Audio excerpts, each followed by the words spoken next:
Hello friends, welcome to let's quiz. आज के इस वीडियो में हम लोग बात करेंगे यहाँ पे सीटेट एग्ज़ाम 2024। तो यहाँ पे दोस्तों आपकी ईवीएस की एनसीईआरटी शाम 7 बजे डेली क्लासेस होती है। तो आपको प्लीज़ इसे वीडियो को स्किप मत करिएगा। सारे जो यहाँ पे कंटेंट कराई जाती है वो आपके एग्ज़ाम की पॉइंट ऑफ व्यू है, ठीक है। तो यहाँ पे वीडियो को स्किप मत करिएगा, शुरू से लेकर अंत तक देखिएगा। और वीडियो को स्टार्ट करने से पहले आप वीडियो को लाइक कर दीजिए। चैनल पर नया आया है तो चैनल को सब्सक्राइब करके बेल आइकन प्रेस कर दीजिए, ठीक है। तो चलिए दोस्तों हम लोग स्टार्ट करते हैं। यहाँ पे आज का हमारा टॉपिक है उत्तर प्रदेश। उत्तर प्रदेश में क्या चीज़ें क्या फेमस है कि आपके सीटेट में पूछा जाता है, तो इसी पे पर्पज़ पे हम बात करेंगे, ठीक है। तो हमारा पहला पॉइंट क्या है। पहले पॉइंट से स्टार्ट करने से पहले जैसे कि मैं हमेशा कहती हूँ कि आप एक पेन और नोट्स लेके ज़रूर बैठिएगा। उससे जो भी चीज़ें आपको कराई जाती है उससे वन लाइनर में आप चीज़ें ज़रूर लिखिएगा। जैसे कि यहाँ पे देखिए कन्नौज है तो वो कहाँ पे है, यूपी में, और किस लिए फेमस है, ये चीज़ें ज़रूर लिखिए क्योंकि ये आपके एग्ज़ाम में सीटेट में ईवीएस की जो एनसीईआरटी 15 नंबर में पूछी जाती है उसमें ये अधिकतर ये चीज़ें आती रहती है। इसके लिए मैं बोल रही हूँ कि क्योंकि बार बार क्या एग्ज़ाम जब नज़दीक आता है तो आपको रिवीजन करने का टाइम नहीं मिलता। तो जो आप नोट्स बनाए होते हैं ना वही चीज़ आपका काम आता है। तो यहाँ पे देखिए आज हमारा टॉपिक है उत्तर प्रदेश। उत्तर प्रदेश में क्या चीज़ें फेमस है, इसके बाद मैं धीरे धीरे चीज़ें कराती जाऊँगी। तो यहाँ उत्तर प्रदेश का कन्नौज जिला इत्र के लिए मशहूर है। यहाँ के फूलों से इत्र, गुलाब जल, केवड़ा तैयार किया जाता है। मतलब उत्तर प्रदेश में कन्नौज जिला इत्र के लिए मशहूर है। यहाँ के फूलों से मतलब कन्नौज से जो फूल हो वहाँ पे है उससे इत्र जो मतलब गुलाब जल केवड़ा तैयार किया जाता है। क्वेश्चन में पूछ लिया कि ऐसा उत्तर प्रदेश का कौन सा जिला है जहाँ पे इत्र फेमस है, तो आप यहाँ पे लगाएंगे उत्तर प्रदेश। और उत्तर प्रदेश में क्या चीज़ें हैं, उत्तर प्रदेश में कचनार के फूलों की सब्जी बहुत बनाई जाती है। मतलब अब यहाँ पे एक चीज़ ये भी नोट कर लीजिए, मैंने आपको फूड के बारे में बताया कि कौन सी चीज़ें कहाँ पे सबसे ज़्यादा खाया जाता है। इसके बाद भी यहाँ पे देखिए कचनार के फूलों की सब्जी जो कि आपके उत्तर प्रदेश में बहुत ही ज़्यादा बनता है, ये बहुत ही प्रसिद्ध है। यहाँ पे उत्तर प्रदेश में ये सब्जी कचनार के फूलों की सब्जी बनाई जाती है। तो ये क्वेश्चन भी ये भी पूछ लेता है। अब अब ये भी पूछ सकता है जो ये कथक है, ये कथक एक प्रकार का नृत्य है, वो कहाँ पे है, तो उत्तर प्रदेश में है। तो आपने यहाँ पे उत्तर प्रदेश में क्या क्या चीज़ें आपने देखा यहाँ पे, तो देखा जैसे कि यहाँ पे देखिए उत्तर प्रदेश क्यों फेमस है, तो ये इत्र के लिए फेमस है। दूसरी बात यहाँ पे बताया गया कि उत्तर प्रदेश में कचनार के फूलों की सब्जी बनाई जाती है, मतलब बहुत ही ज़्यादा बनाई जाती है। उत्तर प्रदेश में जो नृत्य होता है वो कथक होता है। तो यहाँ पे देखिए डाउट मत बनाइएगा, देखिए कथक कली यानी देखिए कथक और कली, कथकली ये भी देखिए ये कहाँ पे होता है, तो ये केरल में बनाया जाता है, ठीक है। तो ये केरल का लोक नृत्य है। तो यहाँ पे देखिए कथकली, तो ये कहाँ पे आएगा, देखिए यहाँ पे भी ल आ रहा है, यहाँ पे भी ल आ रहा है, तो यानी कथकली केरला राज्य में और कथक उत्तर प्रदेश में। अब आई होप आपको ये डाउट ये क्लियर हो गया। अगर आप कथकली अगर आएगा तो आप केरल राज्य में लगाएंगे, अगर कथक आएगा तो आप उत्तर प्रदेश में लगाएंगे, ठीक है। ये देखिए ये बहुत ही सुहाना है, आपका देख रहे होंगे कितना अच्छा ये नज़ारा है। ये उत्तराखंड में आपको देखते हैं, इसे किस नाम से जाना जाता है ये भी देखते हैं। हमारा उत्तर प्रदेश से बस उतना ही क्वेश्चन बनता है जो कि मैंने करा दिया। अब हम नेक्स्ट पे बात करेंगे उत्तराखंड से। उत्तराखंड से आपके सीटेट में कितनी क्वेश्चन और किस तरीके से पूछी जाएगी, अब इस पे बात करेंगे। देखिए ये से बोलते हैं फूलों की घाटी। अगर आपके एग्ज़ाम में पूछ लिया, एग्ज़ाम में क्या जीके जीएस में हमेशा पूछा जाता है कि फूलों की घाटी कहाँ पे फेमस है, तो ये कहाँ पे मतलब प्रसिद्ध है, कहाँ पे पाया जाता है, तो ये पाया जाता है आपके उत्तराखंड में। तो चलिए हम यहाँ पे बात करते हैं उत्तराखंड में क्या चीज़ें हैं। तो यहाँ पे देखिए उत्तराखंड में पहाड़ों के बीच में एक ऐसी जगह है जहाँ फूल ही फूल होते हैं, यहाँ यह फूलों की घाटी कहलाती है। मतलब यहाँ पे ये चीज़ें दी गई है कि मतलब जो भी जो उत्तराखंड एक पहाड़ होता है, मतलब एक जगह ऐसी जगह मतलब पहाड़ों के बीच में है कि वहाँ सिर्फ फूलों ही फूल पाए जाते हैं, मतलब फूल ही फूल मिलता है, इसलिए उस पहाड़ का नाम क्या रखा गया है, फूलों की घाटी। अब इसके बाद हम और बात करते हैं यहाँ पे कहीं, यहाँ पे देखिए कहीं झाड़ियों में लगे लाल, यहाँ पे देखिए कई झाड़ियों में लगे लाल फूल नजर आते हैं, तो कहीं पत्थरों के बीच सफ़ेद फूल झांकते हुए मिलते हैं। तो ये रहा आपके एनसीईआरटी की लाइन, एकदम सेम टू सेम यही चीज़ें लिखी हुई है। तो ये आप एनसीईआरटी की लाइन में लिखी हुई है, इसलिए मैंने वहाँ से ये चीज़ें यहाँ पे डाला हुआ है, जिससे क्या होगा आपको ये चीज़ें पता रहे। ठीक है, तो कहीं झाड़ियों में लगे लाल फूल नज़र आते हैं, तो कहीं पत्थरों के बीच सफ़ेद फूल झांकते हुए मिलते हैं। इसके बाद अब बात करते हैं यहाँ पे और भी चीज़ें, इससे आपको पता चल जाएगा।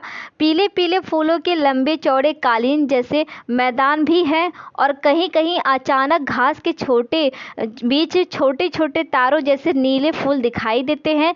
इस घाटी में इतने सारे फूल साल में कुछ ही हफ्तों के लिए खिलते हैं। तो ये बताइए ऐसे कौन सी जगह है जहाँ पे ये पाया जाता है और क्या नाम है? तो ये पाया जाता है आपके उत्तराखंड में। कहाँ पे पाया जाता है? तो ये आपके उत्तराखंड राज्य में पाया जाता है। और इसे किस नाम से बुलाया जाता है? तो ये फूलों की घाटी के नाम से बुलाया जाता है। तो ये रही बात। यहाँ पे देखिए इस तरीके से सफ़ेद फूल, पीले फूल, रेड फूल, और यहाँ पे देखिए इस तरीके से रेड फूल यहाँ पे पाई जाती है। और इस फूलों को क्या कहते हैं? जो पहाड़ों के बीच में पाई जाती है, तो ये इसे फूलों की घाटी बोली जाती है। और ये कहाँ पे पाया जाता है? तो ये उत्तराखंड राज्य में आपको देखने को मिलता है। तो ये रही बस यहाँ पे उत्तराखंड के बारे में। अब बात करेंगे यहाँ पे हम मुंबई के बारे में। मुंबई के बारे में भी नोट कर लीजिएगा। मुंबई भारत का सबसे बड़ा शहर है। दिल्ली से मुंबई जाने के लिए गुजरात, राजस्थान को पार करते हुए महाराष्ट्र में आना पड़ता है। मतलब अगर आप दिल्ली से मुंबई जा रहे हैं, तो आप किस राज्य को क्रॉस करते हुए जाएंगे?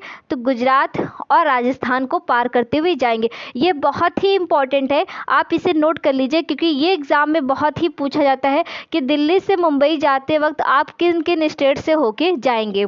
ठीक है, तो क्योंकि ये एनसीईआरटी में लिखी हुई है, तो ये ज़रूर ही क्वेश्चन में आपको देखने को मिल जाएगा। तो इसे ज़रूर आप इसे नोट कर लीजिए।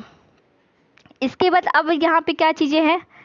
दिल्ली से मुंबई 1400 किलोमीटर दूर है। Victoria terminus railway station Mumbai में है। तो ये रेलवे स्टेशन कहाँ पे मिलेगा? तो ये मुंबई में विक्टोरिया टर्मिनस। पहली बार 16 अप्रैल 1853 को मुंबई से थाने के बीच पहली रेलगाड़ी चलाई गई थी। तो ये आप इसे नोट करिएगा।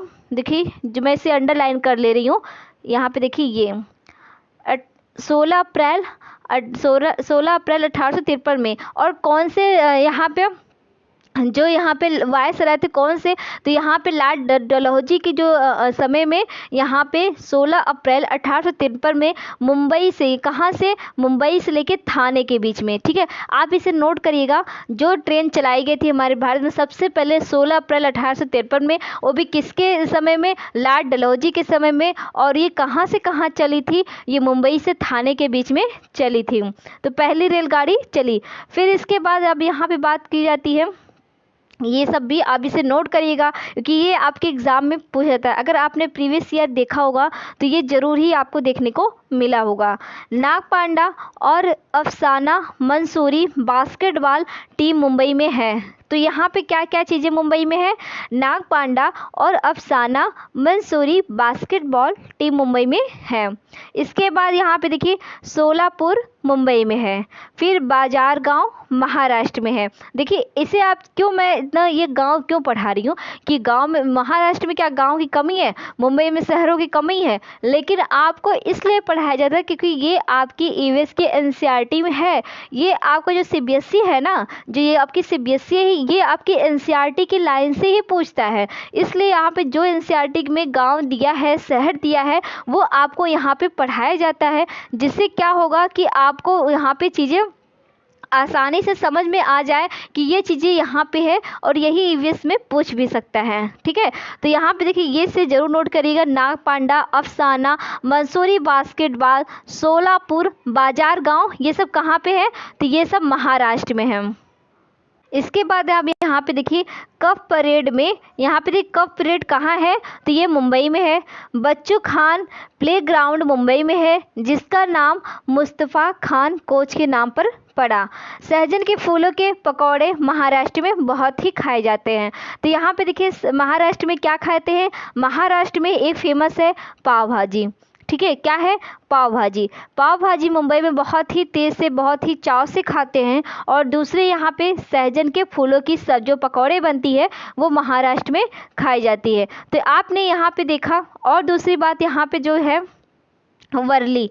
यहाँ पे देखिए ये वर्ली, ये भी आप इसे नोट करिए, ये वर्ली होता क्या है? तो वर्ली एक पारंपरिक कला है जिसका प्रचलन महाराष्ट्र में है। ये महाराष्ट्र गुजरात सीमा पर सर्वाधिक देखने को मिलता है।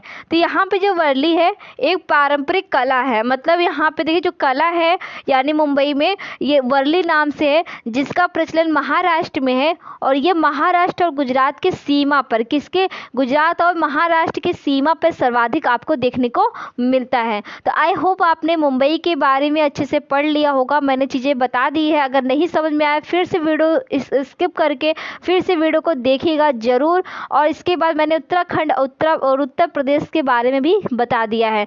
अब बात आती है आपके यहाँ पे मिज़ोरम, जो कि मिज़ोरम में क्या चीज़ें होती है इसको भी आप देख लीजिएगा। फिर इसके बाद हम नेक्स्ट वीडियो में बात करेंगे, ठीक है। अब यहाँ पे देखिए मिज़ोरम जो कि हमारा यहाँ पे चीज़ें हैं।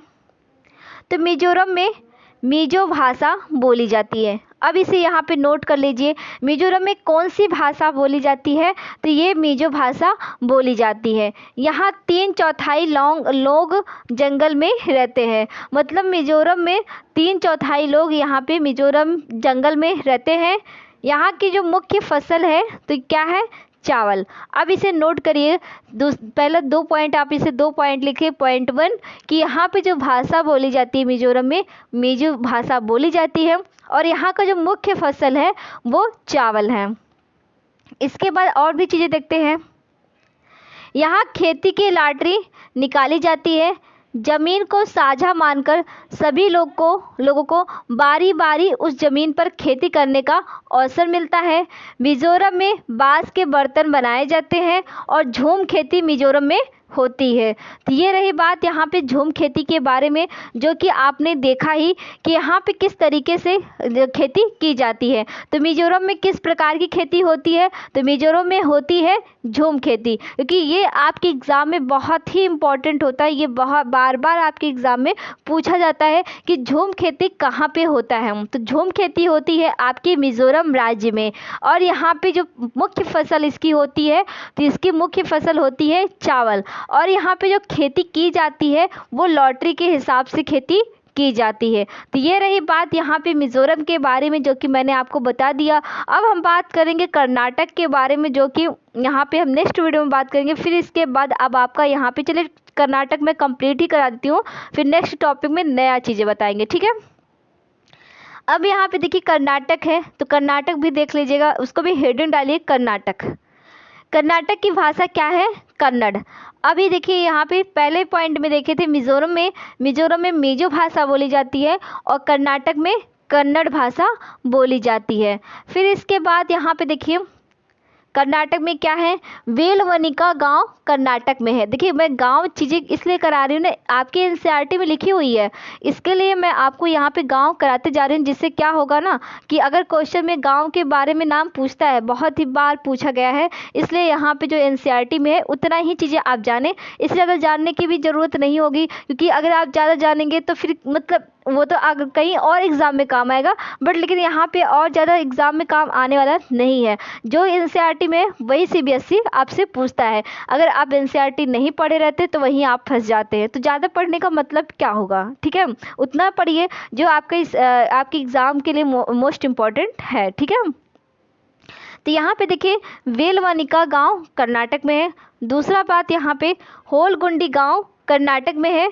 बच्चों की पंचायत बीमा संघ होलगुंडी गांव में है। तो ये रही बात आपके एग्ज़ाम के लिए कि होलगुंडी गांव कहाँ पे है, तो ये आपको कर्नाटक में देखने को मिलेगा। और होलगुंडी है वो किस लिए है? तो ये बच्चों के पंचायत बीमा संघ के लिए है, ठीक है। ये चीज़ बहुत ही पूछता है कि जो यहाँ पे कर्नाटक राज्य में जो होलगुंडी गांव है वो बच्चों के लिए किस लिए है? तो यहाँ पे आपको लिखना है कि ये पंचायत बीमा संघ के लिए होलगुंडी गांव में है, ठीक है। ये रही बात आपके कर्नाटक के बारे में। अब हम नेक्स्ट वीडियो में नई वीडियो के साथ, नए टॉपिक के साथ, नई एनर्जी के साथ हम बात करेंगे हम नेक्स्ट वीडियो में कि ऊर्जा क्या होता है, ऊर्जा के परंपरागत स्रोत क्या होते हैं, सब कुछ हम नेक्स्ट वीडियो में बात करेंगे। तो मिलते हैं हम लोग दोस्तों नेक्स्ट वीडियो में। अगर आपको वीडियो ये पसंद आया तो प्लीज़ वीडियो को लाइक कर दीजिए, चैनल पर नए आए हैं तो प्लीज़ चैनल को सब्सक्राइब करके बेल आइकन प्रेस कर दीजिए, वीडियो को कॉपी करके अपने दोस्तों, ग्रुप में, इंस्टा, फेसबुक, हर जगह पे शेयर कर दीजिएगा। मिलते हैं हम लोग नेक्स्ट वीडियो में। Thank you for watch video.